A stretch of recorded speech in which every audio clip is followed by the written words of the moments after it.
Here's the promise and the insult. By the end of this episode, you'll stop treating your phone like a mistake and start seeing it as an altar you already serve. The swipe is a mudrā. The red dot is incense. The algorithm is a priest who remembers your cravings better than you do. You aren't checking your feed. You're performing a rite that trains what you can notice, what you can't, and who profits when you can't. Detox becomes theater when it's just a weekend of abstinence between two longer liturgies of surrender. You log off like a pilgrim washing hands. You log on and kneel again. This is not a tech rant, it's ritual analysis. Religions have always used repetition, symbols, timing, and call and response to script bodies toward meaning. Your feed does the same, only it scripts you toward commerce. Notice how your thumb knows the exact distance to refresh, how you feel the sacrament of the buzz before you know why, how silence feels like sin until a new notification absolves you. That is conditioning at temple scale. The lie of detox is that your problem is dosage. The truth is devotion. You've rehearsed a worship you refuse to name. The platform needs you ashamed enough to announce penance and proud enough to come back luminous and mindful. Either way, you're still a congregant. I'm not offering hacks. I'm offering vocabulary, so you can finally read your day as a procession you unconsciously attend. When you see the rite, you can stop pretending you're free inside it. You aren't, not yet. Rituals run on repetition with meaning. You already have both. Gesture, the consecrated thumb traveling a sacred path, down to refresh, sideways to dismiss, press hold to adore. Objects, the reliquary of icons, each promising presence on demand. The red stigmata of alert badges, the tender blue dot of new. Words like, share, follow, a creed short enough for a child and powerful enough to move markets. Music, the click, the whoosh, the haptic kiss that tells your animal you are not alone. A liturgy also needs a procession. Morning, the dawn office of doomscroll, news as monastic bell. Noon, the little hour of micro praise, DMs, reacts, a fleeting sense of being held. Night, the vigils of endless next, video litany until the eyes burn.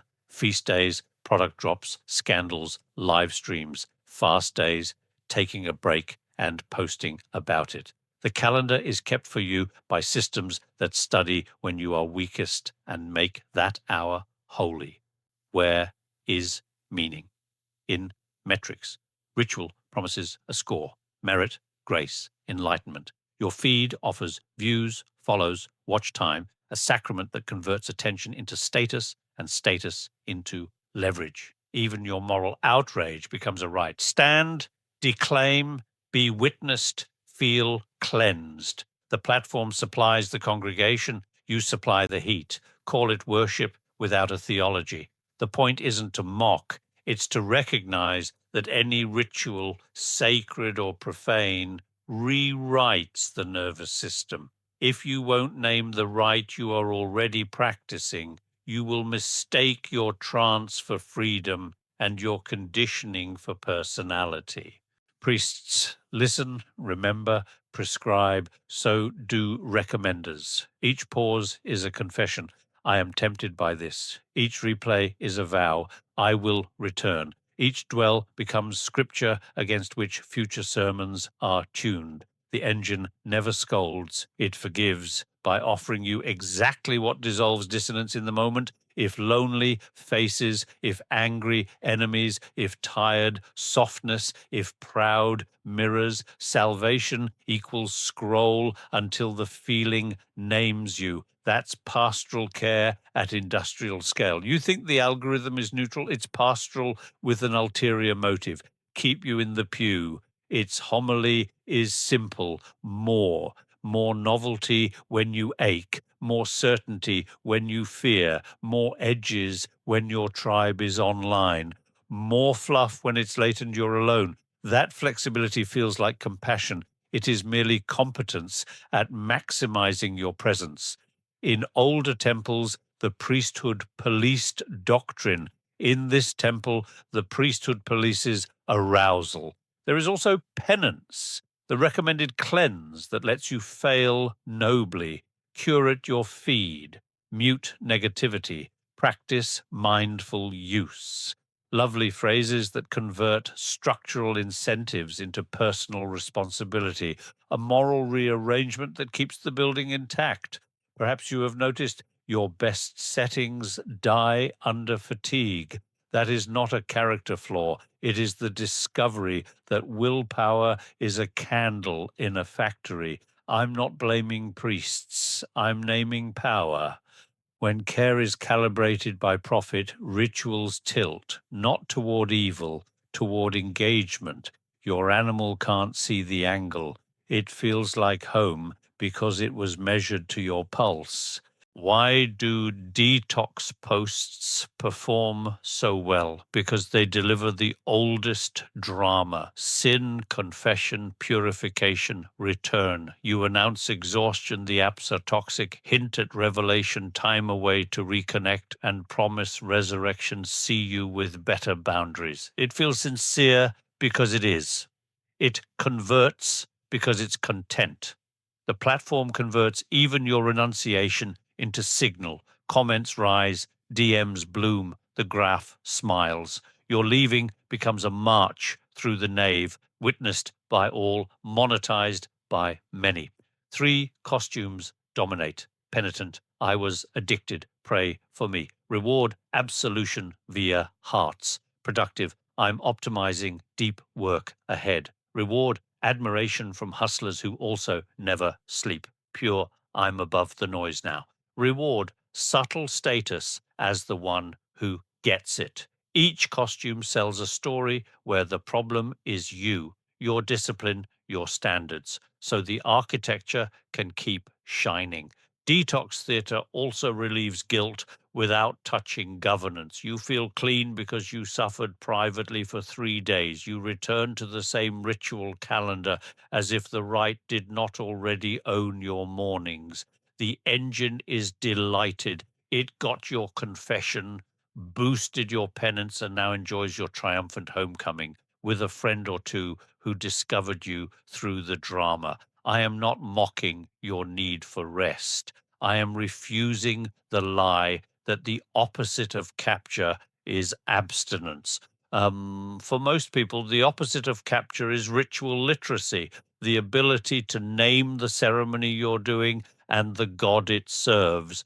Without that literacy, your detox is just a prettier procession back to the same altar. Purity promises once and for all the fantasy of a self beyond stain who will never again need to negotiate with appetite. It sells because shame is exhausting and purity sounds like cancellation. No more bargaining, no more slips. But finite animals don't get purity, they get hygiene. Recurring practices that keep rot small and repair fast. Temples know this. That's why they sweep daily. Your feed sold you a sacrament of total reset, and you believed it because you were tired. Purity myths make you fragile. The first relapse feels like apostasy. The second becomes identity. Hygiene is humbler. It assumes mess, plans for mess, doesn't metabolize mess into moral theater. Purity isolates, I must transcend. Hygiene relationalizes, our space must carry tired bodies. Purity points at your soul. Hygiene points at the room, lighting, sound, interruptions, thresholds, the boring physics where most vows live or die. There's another trick. Purity narratives are soloable. Hygiene requires commons. People who share norms, hold edges, remember why they exist. Platforms prefer solos. Solos don't unionize, don't set prices on attention, don't ask for friction, don't leave when the building refuses safety. Solos confess and come back. You want dignity? Retire the dream of the immaculate self. Choose the dignity of a well-kept space inside and around you. whose order is visible without speeches. The greatest kindness to a fragile animal is not an oath of lifelong purity. It is a hallway that remains passable on bad days.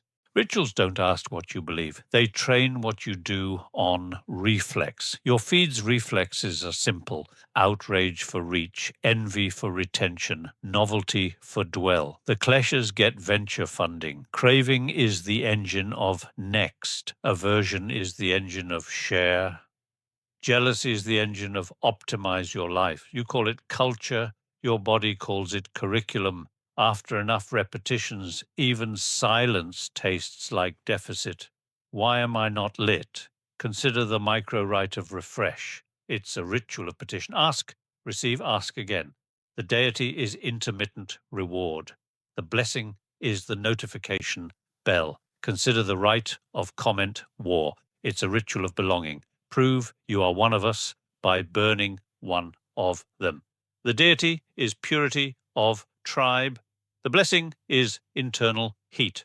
Consider the rite of storying your day. It's a ritual of surveillance dressed as intimacy. The deity is relevance. The blessing is the illusion that life must be witnessed to be real.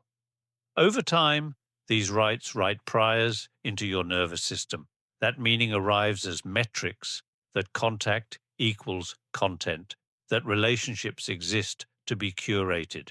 When someone you love needs you in a way that isn't publishable, your body may hesitate, not because you're cruel, but because you've trained a sacrament of visibility that makes the off-camera feel weightless.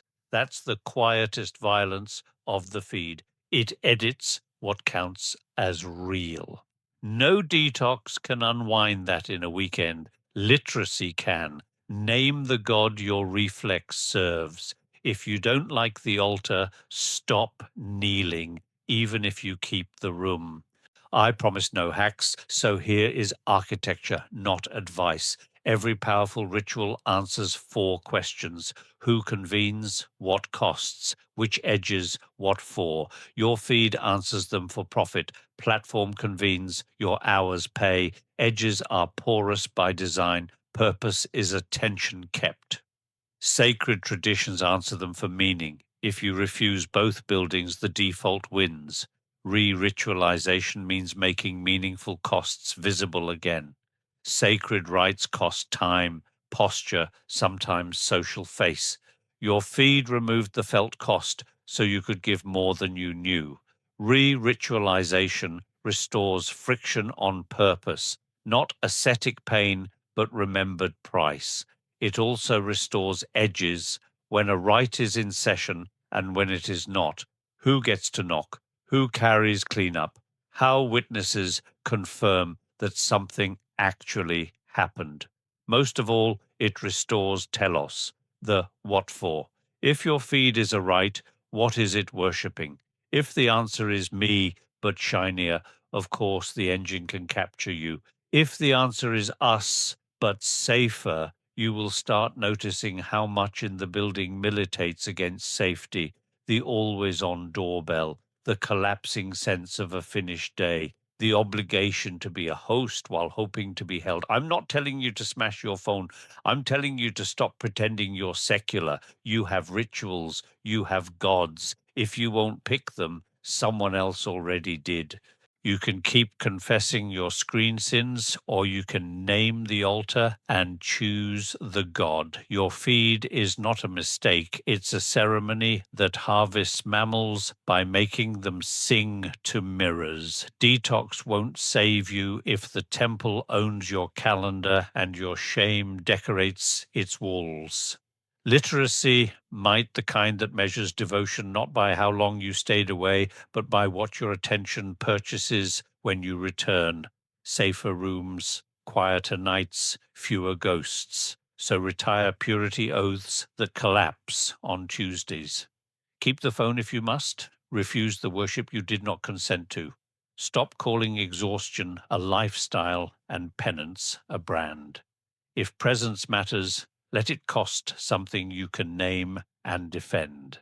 If community matters, let it demand edges that survive moods. If compassion matters, stop renting your nervous system to a church that sells it back to you as identity. Incense is optional. Receipts are not. You are already a practitioner of something. Be adult enough to choose the right and the God, then own the bill that follows. That's what grown worship looks like. Not guilt, not glow, governance. If your detox gets more likes than your boundaries get teeth, you didn't quit a ritual. You just change robes.